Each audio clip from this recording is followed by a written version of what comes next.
A federal judge ruled one of Sean Diddy Combs' many accusers must disclose her identity, or else her case will be dismissed. So she complied with the judge's order and refiled her suit against the embattled music mogul using her real name. The ruling came down last month when a federal judge wrote in her ruling there's a fundamental question as to whether the Jane Doe accuser has substantial privacy interest that outweighs the customary and constitutionally embedded presumption of openness in judicial proceedings. The judge said because Jane Doe filed her suit accusing a famous person of engaging in heinous conduct 20 years ago, the defendant has the right to defend themselves, and the people have a right to know who is using their court. The attorney who filed the suit on behalf of their client was Tony Busby, a high-powered Texas-based attorney who's brought a number of lawsuits against Combs since he's been behind bars in September. Busby at the time said he had a great respect for the court and its ruling. In a statement, he said, quote, "Our job as counsel for these victims is to protect their safety the best way we can, which is what we're trying to do by filing the cases anonymously. Anonymous or not, this case will proceed, period." The judge ruled Doe must file the lawsuit under her own name by November 13th, or the suit will be dismissed. And just a day before that deadline, the lawsuit was refiled. Now Jane Doe is plaintiff Candace McCrary. She alleges she received an invite to Combs' photo shoot in 2004 when she was 19 years old. According to the suit, she was flattered and excited to receive an invite from someone like Combs. So she went with her friend to the event and learned it was a photo shoot for DeBand, a music group Combs signed to his Bad Boy Entertainment label. According to the lawsuit, McCrary and her friend were then invited to an after party by Combs' business associates, but before the party, she met Combs during the photo shoot, and he allegedly told her and her friend to come to his hotel first for a more exclusive party. So they went and were taken to a Marriott hotel in Manhattan by a member of Combs' entourage. McCrary claims when she arrived to the hotel suite, at first she noticed about a dozen people there having drinks and listening to music in a relaxed party environment. But when she attempted to mingle with other party guests, McCrary and her friend were grabbed and taken to a separate room off from the main party. There's so much to unpack with the many lawsuits that involve Sean Diddy Combs, and part of the reason we're able to keep bringing you these stories is because of our great sponsors like Upside. You might be asking yourself, what's Upside? Well, it's a free app that gets you cash back on daily essentials like gas, groceries, and restaurants. Sometimes I only have time for a quick lunch break, but then there are times I can have a nice sit down at a restaurant and I can use Upside for both. Plus, I can use Upside to get cash back when I do. It's so easy and simple to use and completely free, so why not? And this is actual real cash back too. It's money that appears in your Upside app that you can transfer straight into your bank account. So here's what you do. You download the Upside app, claim an offer for whatever you're buying on Upside, you pay as usual using a debit or a credit card, and follow the steps on the app and get paid. You can use Upside at places like Chipotle, 7-Eleven, Taco Bell, and so many other places. So why not check it out and see if your favorite spot is on the app? To find out how much you could earn, click the link in the description to download Upside, or scan the QR code on your screen, use our promo code LCNews, and get an extra 25 cents back on every gallon on your first tank of gas. Again, that's promo code LCNews for an extra 25 cents back on your first gallon of gas. According to the suit, McCrary believed the man taking them was a security guard, so she went with him. But when she asked the unnamed man where they were going, he allegedly said, "You know what you are here for." Once McCrary and her friend got to the bedroom, the security guard left the room and locked the door, leaving the two alone in the room with Combs. McCrary alleges Combs gave her and her friend drinks and instructed them to take cocaine he had prepared on the coffee table. But McCrary says she didn't want to do the cocaine, and Combs gradually became more aggressive and eventually began forcibly touching them without consent. According to the suit, when they resisted, Combs ordered McCrary's friend to perform oral sex on him, or else he would have them both killed. McCrary says her friend complied as she begged the mogul to let them leave. He allegedly didn't, and Combs, according to the lawsuit, forced McCrary to take her clothes off.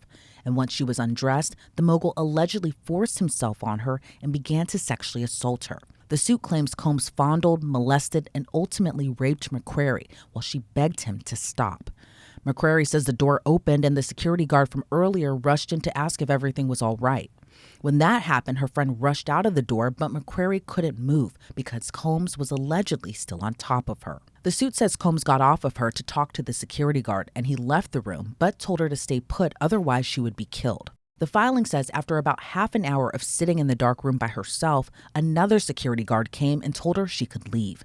So she got her things and left the hotel and called a taxi back to her dorm in downtown Brooklyn. Since his arrest in September, he's also pleaded not guilty to charges including sex trafficking, racketeering conspiracy, and transportation to engage in prostitution. His defense team is fighting to have him released on bail ahead of his high-profile trial. He's already been denied twice, but his team is seemingly hoping third time will be a charm. But until that hearing happens, he remains behind bars in a federal detention center in Brooklyn, New York. Let's bring on now criminal defense attorney and former prosecutor Safa Robinson Ferrer. Safa, always great to see you. I remember when the ruling came down that this Jane Doe had to refile her lawsuit under her real name. But are you surprised at all that she actually did? I'm not surprised at all that she refiled the lawsuit here. There's allegations of abuse. There have been continued allegations of abuse revolving around Mr. Combs. This is a high profile case with a high profile defendant.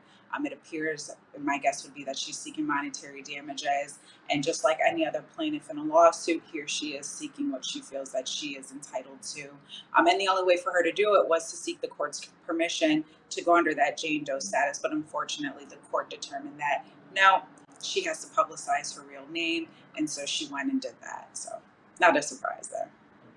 Do you think it may have set a dangerous precedent to have a Jane Doe refile her suit under her real name? And what message do you think it sends, this ruling for others who are seeking justice but wanted that anonymity to protect themselves?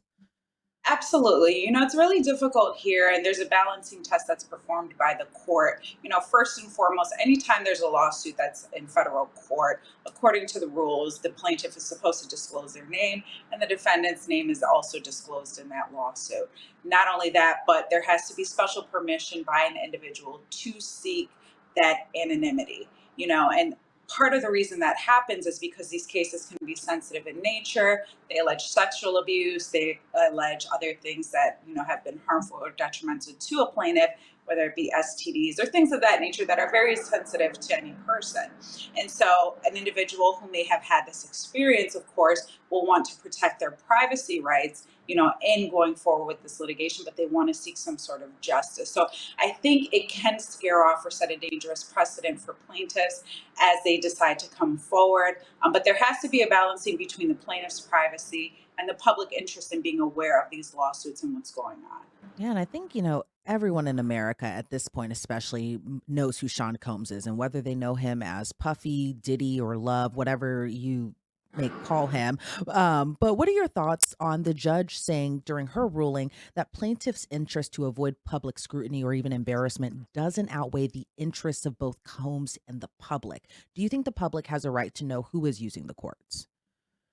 You know, it's an interesting thing here because under the First Amendment we have freedom of speech. Public or courtrooms are open to the public, and that is protected under that First Amendment right.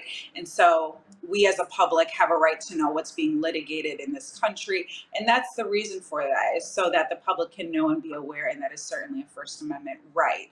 You know, again, there's the balancing with a person's privacy right. And I think that although you do have a right to confront and face your accusers, and that's the most important thing that's protected by the Fifth Amendment here, there has to be, a way that we can proceed with these certain issues without placing victims or potential victims or alleged plaintiffs in a detrimental position when it comes to public scrutiny. Again, this is a high profile case. The stakes are high here for Mr. Combs, and he's certainly entitled to confront his accuser. But also, there's a level of, um, sensitivity with these types of cases as well that should be protected.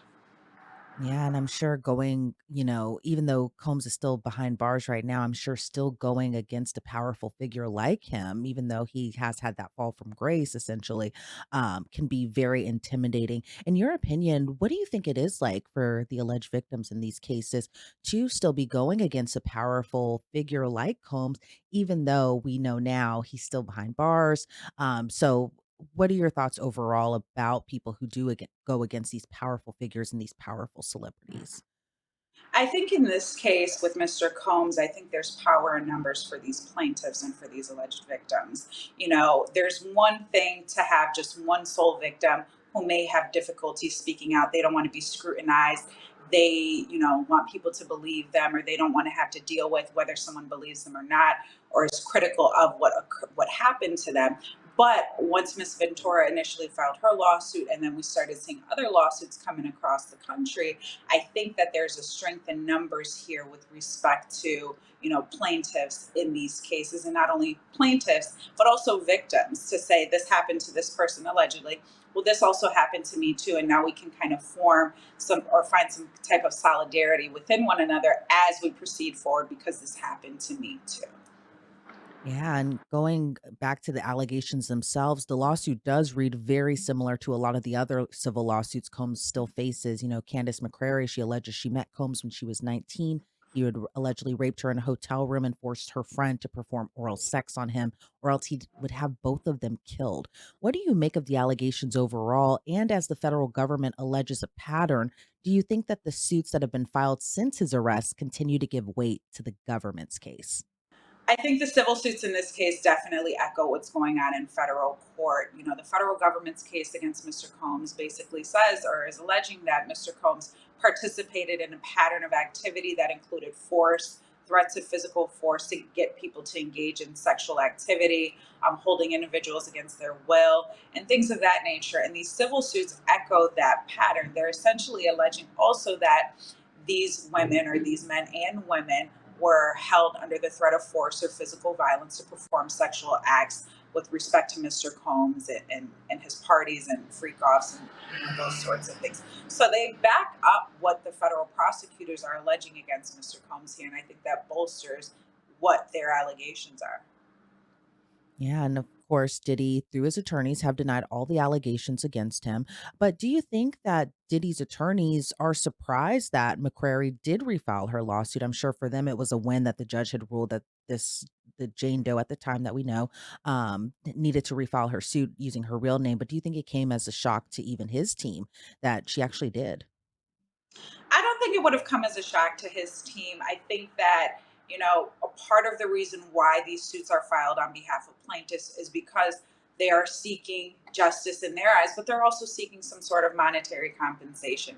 And considering that, and I'm going to make an assumption, the plaintiff in this case, her seeking of monetary damages outweighed the idea that she wanted to remain anonymous in this case. And as a defense attorney, I don't think that's surprising, specifically if somebody wants monetary damages.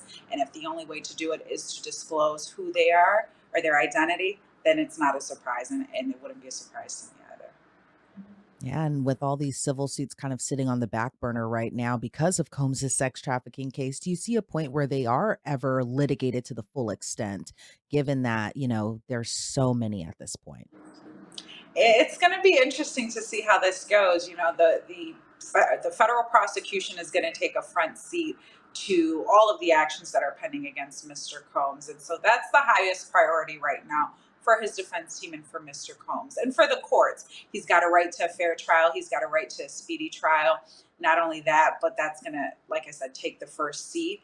The civil suits sit and will, at some point be litigated. And a lot of times with civil suits such as this, they end up going to mediation, they end up being settled. So the likelihood that those cases will see trial will be determined in the future, but more likely than not, I think they're going to ultimately end up in some sort of settlement if it gets there. And of course, we'll continue to follow this, see how this all continues to play out. Safa, I want to thank you so much, as always, for your time and your insight into this case. Before we sign you off, I am going to ask you a final question. Diddy is hoping to be released on bail and has a hearing next week to discuss it. Do you think third time's going to be the charm for him? I think Mr. Combs is going to sit in custody pending the trial. I don't think the third time is going to be the charm. Unfortunately, I think there have been too many red flags that have been raised to the judge, and so one of the things that the judge determines is whether or not the individual is a risk of flight. The second thing that they determine is if the individual is a threat to the community. And although he surrendered his passport, he still would be at risk of being a threat to the community. There's witness tampering and all of those sorts of things. So in the abundance of caution, I think that the judges have essentially said, Mr. Combs, unfortunately, you're going to sit here until we can get through this litigation, considering that there have been allegations of witness tampering and threats and things like that. All right. And again, we'll continue to follow this to see how this outcome comes. Again, Safa, thank you so much for your time. Always appreciated. Thank you. Sean Diddy Combs' high-profile trial is slated to begin on May 5th of next year, but he is expected to appear in court on Friday, November 22nd for another bail hearing, and we'll have live coverage of that hearing, which will be on our YouTube channel. Reporting for Law and Crime, I'm Elizabeth Millner.